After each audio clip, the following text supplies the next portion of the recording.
मेरा नाम अमृत है। सो एक क्वेश्चन है आज के लिए, कर्म बंधन सच में होते हैं क्या? लाइक जो हम पिछले जन्म में करते हैं वो इस जन्म पे सच में प्रभाव पड़ता है हम पे? सो इस क्वेश्चन है, तो हम गुरु जी से चाहते हैं कि थोड़े अपने वो विचार साझे करें हमारे साथ। सो मैं चाहता हूँ कि लाइक सीरियसली ऐसा कुछ होता है क्या एग्जैक्टली? हाँ जी अमृत जी, आपने जैसा पूछा है कि ये कर्म बंधन का, कर्म का कोई प्रभाव पड़ता है इस जन्म पे? हाँ, फर्क पड़ता है। फर्क ही नहीं, असल में हम जैसे कह देते हैं क्या लेके आया था क्या लेके जाएगा, खाली हाथ आया था खाली हाथ जाएगा, जबकि ऐसा नहीं। अच्छे कर्म और बुरे कर्म के हम जो फल हैं उसके अनुसार वो लेके आए थे, और अच्छे कर्म और बुरे कर्म करने के बाद जो फल भोगने हैं वो लेके हम जाते हैं। वो दोनों सम्मिलित हैं। किसी के बुरे कर्म ज्यादा होते हैं, किसी के अच्छे कर्म ज्यादा होते हैं। हाँ, लेके जरूर आते हैं। कर्म बंधन होता है। कर्म बंधन इस लेवल पर होता है कि ये जन्म ही कर्म बंधन के कारण है, और अगला जन्म भी कर्म बंधन के कारण है।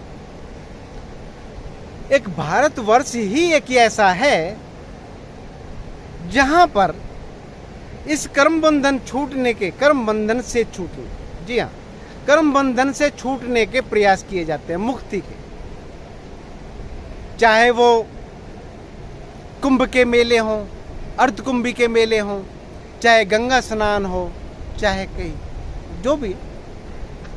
जो भी काशी के स्नान हो, जो भी हम तीर्थों के स्नान करते हैं, वो कर्म बंधन से छूटने के लिए प्रयास किए जाते हैं। और प्रयास किए जाते हैं इस लेवल पर भी कि हम कर्म बंधन से छूट जाएं। और आपको बता दूं कि जब आत्मदर्शन होता है, अपने स्वरूप का ज्ञान हो जाता है, तब वह कर्म बंधन से छूट चुका होता है। परंतु उसके बावजूद भी आत्मदर्शन होने के पश्चात जीवात्मा वो परमात्मा में लय हो जाता, परमात्मा में लय हो जाता है, और ये शरीर को वो अलग समझने लगता है और शरीर को अलग देख पाता है। तो वो शरीर को छोड़ता नहीं, अपितु वो जो कर्म उसने पिछले किए हैं उनको भोगना के लिए, उसको भोगने के लिए वो इस शरीर को कायम रखता है, जबकि आत्मज्ञानी उसको वहीं पे छोड़ के आगे की गति कर सकता है, मुक्ति के द्वार पर जा सकता है।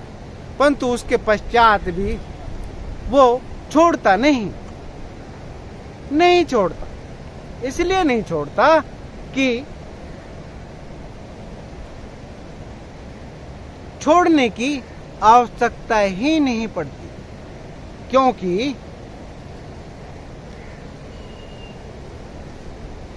वो शरीर से अलग हट चुका होता है।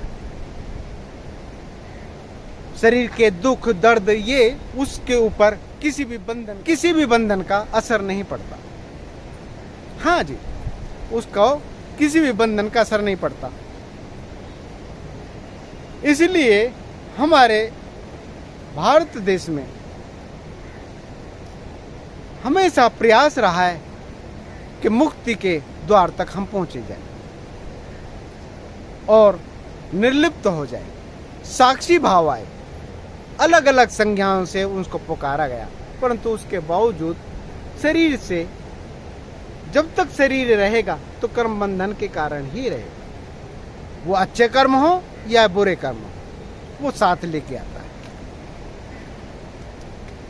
जबकि एक योग प्रक्रिया ऐसी है हमारे पास जिसके द्वारा इन कर्म बंधनों को काटा जा सकता है, परंतु काटने के पश्चात मस्तिष्क इतना परिपक्व हो जाता है कि उसके ऊपर